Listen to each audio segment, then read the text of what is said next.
Hello दोस्तों, स्वागत है आपका अपने YouTube चैनल नॉलेज में। इस वीडियो के माध्यम से हम अपने देश दुनिया में हो रही है घटनाओं के बारे में जानने की कोशिश करते हैं जो हमारे एग्जाम पॉइंट ऑफ व्यू से इम्पोर्टेंट है। जो लोग नए हैं वीडियो को लाइक करें, चैनल को सब्सक्राइब करें और बेल आइकन को प्रेस करना ना भूलें। इन घटनाओं में हमारी पहली घटना बनी है RBI ने विशेष तरलता सेवा की घोषणा की। देवानंद कोनवार का निधन हो गया। ट्रांसकॉर्प को RBI को मंजूरी मिल गई। रिलायंस कैपिटल में हिस्सेदारी के लिए HDFC ने साझेदारी की। हबल टेलीस्कोप ने अंतरिक्ष में 30 साल बिताए। सऊदी अरब ने नाबालिगों के लिए मृत्यु समाप्त किया।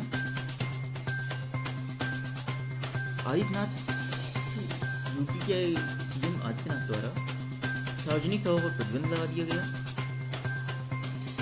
मध्य प्रदेश के मुख्यमंत्री ने शक्ति योजना शुरू की। हरियाणा में संपर्क बैठक ऐप लॉन्च किया गया। भारत ने बांग्लादेश को मलेरिया विरोधी गोलियां भेंट की।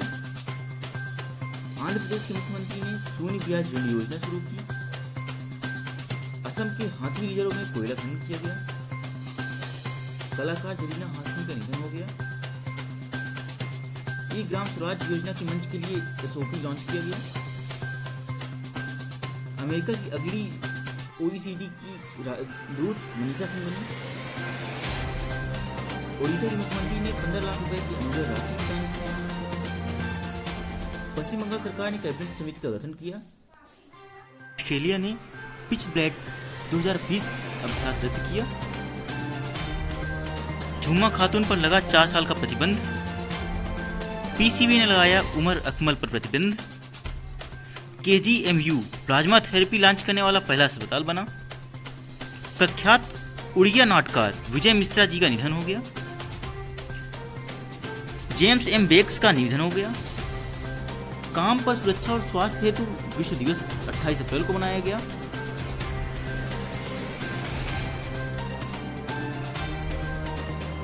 ब्रिक्स की बैठक में EAM जयशंकर जी ने भाग लिया। हमारे जो विदेश मंत्री हैं जयशंकर प्रसाद।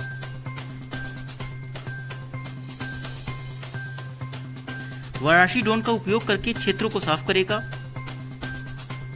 इन खबरों को विस्तार से जानने के लिए वीडियो को लाइक करें और सब्सक्राइब करें और हमारे साथ जुड़े रहें वीडियो के अंत तक। RBI ने विशेष तरलता सुविधा की घोषणा की। RBI का फुल फॉर्म होता है reserve bank of India. Reserve bank of India.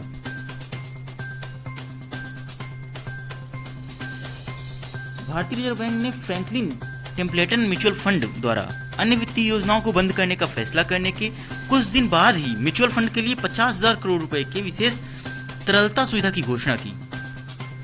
कोविड-19 की प्रतिक्रिया में पूंजी बाजारों में ऊंचे उतार चढ़ाव ने म्यूचुअल फंड यानी MF पर तरलता का दबाव डाला है। हालांकि तनाव इस समय उच्च जोखिम वाले ऋण MF भाग तक ही सीमित है। इसके बाद अगली खबर बनी है देवानंद कोनवार का निधन हो गया। ये अनुभवी राजनीतिज्ञ थे देवानंद कोनवार, जिन्होंने बिहार, पश्चिम बंगाल, त्रिपुरा सहित कई राज्यों के राज्यपाल के रूप में कार्य किया, जिनका निधन अप्रैल 2020 में हो गया। उन्होंने 14 दिसंबर 2009 से 23 दिसंबर 2010 तक पश्चिमी बंगाल के राज्यपाल और 29 जनवरी 2009 से 21 जनवरी 2013 तक बिहार के राज्यपाल के रूप में कार्य किया था। वे 1955 में 19 छात्र नेता के रूप में भारतीय राष्ट्रीय कांग्रेस में शामिल हुए थे। अतः ये वाली न्यूज हमारी एग्जाम पॉइंट ऑफ व्यू से बहुत ज़्यादा इंपॉर्टेंट हो जाती है। तो गाइस, अगर आपको ये न्यूज इंपॉर्टेंट लग रही है तो प्लीज़ लाइक करें, सब्सक्राइब करें। ट्रांसकॉर्प को RBI की मंजूरी मिल गई।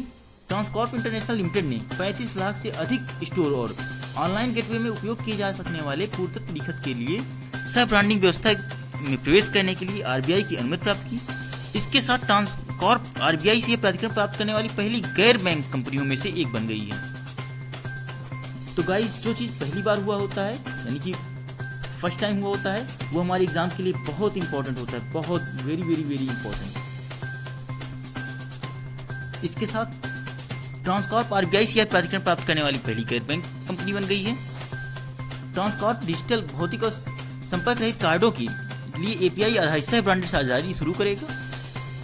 रिलायंस कैपिटल में हिस्सेदारी हासिल करेगा HDFC का फुल फॉर्म होता है housing and development financial corporation में गिरवी रखे शेयरों को छुड़ाकर कर्ज में डूबी रिलायंस कैपिटल में 6.43% की हिस्सेदारी हासिल कर ली है।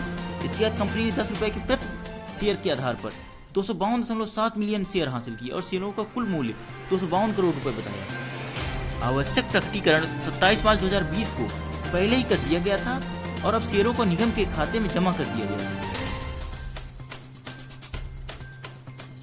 सऊदी अरब ने नाबालिगों के लिए मृत्युदंड समाप्त किया।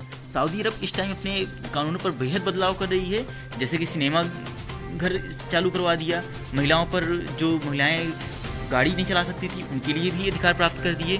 तो ये एक बहुत ही अहम न्यूज़ है उसके लिए। सऊदी अरब अब अपराध करने वाले नाबालिगों पर मृत्युदंड नहीं लगाएगा। बाल अधिकारों पर संयुक्त राष्ट्र कन्वेंशन जिस पर रियाद ने हस्ताक्षर किए का कहना है कि नाबालिगों द्वारा किए गए अपराधों के लिए मृत्युदंड का उपयोग नहीं किया जाना चाहिए। मानवाधिकार समूह एमनेस्टी इंटरनेशनल के अनुसार 2019 में रिकॉर्ड 184 लोगों को राज्य में मृत्युदंड दिया गया था जो नाबालिग थे। योगी आदित्यनाथ जो यूपी के सीएम जो आदित्यनाथ हैं, इन पर सार्वजनिक सभा पर प्रतिबंध लगा दिया इन्होंने। उत्तर प्रदेश में योगी आदित्यनाथ सरकार ने कोविड-19 के प्रकोप के चलते राज्य में सभी सार्वजनिक समारोहों पर 30 जून 2020 तक प्रतिबंध लगा दिया। मुख्यमंत्री ने अधिकारियों को निर्देश किया कि 30 जून तक 2020 तक किसी सार्वजनिक सभा की अनुमति नहीं दी जाए। स्वास्थ्य और परिवार कल्याण मंत्रालय के अनुसार उत्तर प्रदेश में अब तक 1621 कोरोना वायरस मामले हैं, जिनमें 247 डिस्चार्ज हो चुके हैं और जिनमें से 25 मौतें शामिल हैं। मध्य प्रदेश के मुख्यमंत्री ने शक्ति योजना नाम की एक योजना की शुरुआत की। मध्य प्रदेश के मुख्यमंत्री शिवराज सिंह चौहान जो अभी हाल ही में बने हैं, 25 अप्रैल 2020 को जीवन शक्ति योजना की शुरुआत की। इस योजना के तहत शहरी क्षेत्रों की महिलाएं घर पर मास्क बनाकर कमा सकती हैं। सरकार उन्हें प्रति मास्क 11 रुपये का भुगतान करेगी। मास्क बनाने की इच्छुक महिलाओं को कॉल सेंटर के नंबर पर अपनी टेलीफोन या मोबाइल के जरिए खुद पंजीकृत करना होगा। हरियाणा में संपर्क बैठक ऐप लॉन्च किया गया। हरियाणा में शिक्षा मंत्री कंवर पाल ने संपर्क बैठक मोबाइल एप्लीकेशन लॉन्च किया है। क्या नाम है इसका? संपर्क बैठक ऐप। ये हरियाणा के शिक्षा मंत्री कंवर पाल जी ने लॉन्च किया है। यह राज्य के प्राथमिक छात्रों के लिए घर पर ही अध्ययन की सुविधा के लिए समर्पित मंच है। संपर्क बैठक के पास प्रत्येक विषय से अलग अलग उदाहरणों के लिए 500 से अधिक वीडियो और ऑडियो हैं। ऐप छात्रों पर खासकर हिंदी माध्यम के छात्रों की मदद करेगा। भारत ने बांग्लादेश को मलेरिया विरोधी गोलियां भेंट की। भारत ने बांग्लादेशी को 1 लाख मलेरिया रोधी हाइड्रोक्सीक्लोरोक्वीन गोलियां और 50,000 सर्जिकल दस्ताने भेंट किए हैं। यह बांग्लादेश को कोरोना वायरस महामारी से निपटने में मदद करेगा, जिसमें देश में लगभग 5,000 लोगों को संक्रमित किया है और 100 से अधिक लोग मारे गए हैं। भारत के उच्चायुक्त रीवा गांगुली दास ने स्वास्थ्य मंत्री जाहिद मलिक को आपूर्ति सौंपी है। आंध्र प्रदेश के मुख्यमंत्री ने शून्य ब्याज ऋण योजना की शुरुआत की। ये कोरोना वायरस के चलते जो आर्थिक मंदी आने वाली है उससे बचने के लिए शून्य ब्याज ऋण का शुरू करने वाले आंध्र प्रदेश पहला राज्य बना है। आंध्र प्रदेश के मुख्यमंत्री YS जगनमोहन रेड्डी ने YSR शून्य ब्याज ऋण योजना शुरू की। गाइस, आपको बता दें कि कोई भी स्कीम अगर YS नाम से स्टार्ट होती है, YSR नाम से, तो वो हमेशा आप आंख बंद करके आंध्र प्रदेश लगा देना, आपका आंसर सही हो जाएगा। इसके तहत 8.78 लाख स्वयं सहायता समूह SHG के बैंक खातों में 1400 करोड़ रुपए जमा किए गए। योजना के तहत SHG सदस्य प्रति वर्ष 20,000 से 40,000 रुपए का ऋण ले सकती हैं। इसका लाभ पूरे राज्य में 91 लाख महिला SHG सदस्यों को मिलेगा। 8.78 लाख SHG में से 6.95 ग्रामीण क्षेत्रों में है। अभी हाल ही में कलाकार जरीना हाशमी जी का निधन हो गया। सरल कम परंतु शक्तिशाली कार्यों के निर्माण के लिए जानी जाने वाली कलाकार जरीना हाशमी का अप्रैल 2020 में निधन हो गया। जरीना अपनी पीढ़ी के सबसे अग्रणी कलाकारों में से एक थी। उन्होंने 2007 में न्यूयॉर्क विश्वविद्यालय के एशियन पैसिफिक अमेरिकन इंस्टीट्यूट में रेजिडेंसी अवार्ड सहित कई प्रशंसाएं जीती। उन्हें 1969 में प्रिंट मेकिंग भारत के लिए राष्ट्रपति पुरस्कार भी मिला। आपको बताना है सन 1969 में किसकी जन्मदिन की 100वीं वर्षगांठ बनाई गई थी। ई ग्राम स्वराज योजना के लिए मंच के लिए SOP लॉन्च किया गया। अभी कल ही के वीडियो में हमने बात की थी कि केंद्र सरकार ने 2 योजनाएं लॉन्च की हैं, ई ग्राम स्वराज योजना और एक आपको बतानी है कमेंट बॉक्स में दूसरी कौन सी थी। उसका नाम यहाँ पे दिया भी गया है स्वामित्व योजना। केंद्रीय ग्रामीण विकास और पंचायती राज मंत्री नरेंद्र सिंह तोमर ने स्वामित्व योजना की एक विस्तृत संदेश जारी किया है। इस योजना का उद्देश्य ग्रामीण क्षेत्रों में रहने वाले लोगों को उनकी आवासीय संपत्तियों के दस्तावेजों को अधिकार प्रदान करना है। उन्होंने इस अवसर पर ई ग्राम स्वराज योजना प्लेटफॉर्म और मोबाइल ऐप के संबंध में एक मानक संचालन प्रक्रिया SOP भी जारी की। OECD में अमेरिका की अगली दूत मनीषा सिंह बनी है। मनीषा सिंह OECD में अमेरिका की अगली दूत बन गई हैं। अमेरिकी राष्ट्रपति डोनाल्ड ट्रंप ने वरिष्ठ भारतीय अमेरिकी राजनयिक मनीषा सिंह को आर्थिक सहयोग और विकास संगठन OECD के लिए अमेरिका की अगली दूत के रूप में नामित किया। मनीषा सिंह वर्तमान में विदेश विभाग में आर्थिक और व्यावसायिक मामले की राज्य सचिव है। OECD 36 सदस्य देशों के साथ एक अंतर सहकारी आर्थिक संगठन है। उड़ीसा के मुख्यमंत्री ने 15 लाख अनुग्रह राशि प्रदान की। उड़ीसा के मुख्यमंत्री नवीन पटनायक जी ने कोविड-19 से मरने वाले श्रमिक पत्रकारों के परिवार सदस्यों को 15 लाख रुपए की अनुग्रह राशि देने की घोषणा की है। इससे पहले उन्होंने चिकित्सा स्वास्थ्य अधिकारियों के परिवार सदस्यों और कोविड-19 के खिलाफ लड़ाइयों के दौरान मरने वाले सहायता सेवाओं की सदस्यों के लिए 50 लाख रुपए की सहायता की घोषणा की थी। राज्य उन्हें शहीद मानेगा और राज्य अंतिम संस्कार प्रदान करेगा। यह एक बहुत बड़ी न्यूज है और ये बहुत ही महत्वपूर्ण भी है। ऐसा हर राज्य को लागू करना चाहिए। पश्चिम बंगाल और सरकार ने कैबिनेट समिति का गठन किया। पश्चिम बंगाल सरकार ने कैबिनेट समिति का गठन किया। पश्चिम बंगाल सरकार ने कोविड प्रबंधन पर एक कैबिनेट समिति का गठन किया है। राज्य के वित्त मंत्री डॉक्टर अमित मिश्रा 4 सदस्यीय कैबिनेट समिति के मुख्य प्रमुख होंगे। मुख्यमंत्री ममता बनर्जी ने असंगठित क्षेत्र और MSME के लिए केंद्र से विशेष वित्तीय पैकेज की मांग की। उन्होंने तत्काल प्रभाव से राज्य में गैर जरूरी सेवाओं की होम डिलीवरी की घोषणा की। ऑस्ट्रेलिया ने पिच ब्लैक 2020 अभ्यास रद्द किया। ऑस्ट्रेलिया ने भारत को सूचित किया है कि 27 जुलाई से 14 अगस्त 2020 तक होने वाले अभ्यास पिच ब्लैक 2020 को कोविड-19 के कारण रद्द किया गया है। अगला संस्करण 2022 में आयोजित किया जाएगा। अभ्यास pitch black royal Australian air force यानी RAAF द्वारा आयोजित एक द्विवार्षिक 3 सप्ताह का बहुपक्षीय वायु युद्ध प्रशिक्षण अभ्यास है। आपसे पूछा जा सकता है कि पिच ब्लैक नामक अभ्यास किन 2 देशों के बीच होता है, तो ऑस्ट्रेलिया और भारत की वायुसेना के बीच। इसका आखिरी संस्करण 2018 में आयोजित किया गया था। ये प्रत्येक 2 वर्ष में आयोजित किया जाता है और 3 सप्ताह का बहुपक्षीय वायु प्रशिक्षण अभ्यास होता है।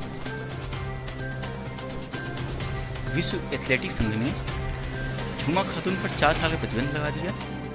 विश्व एथलेटिक्स इंटीग्रिटी यूनिट AIU के द्वारा मध्य दूरी की धावक झुमा खातून पर 4 साल के लिए प्रतिबंध लगा दिया है।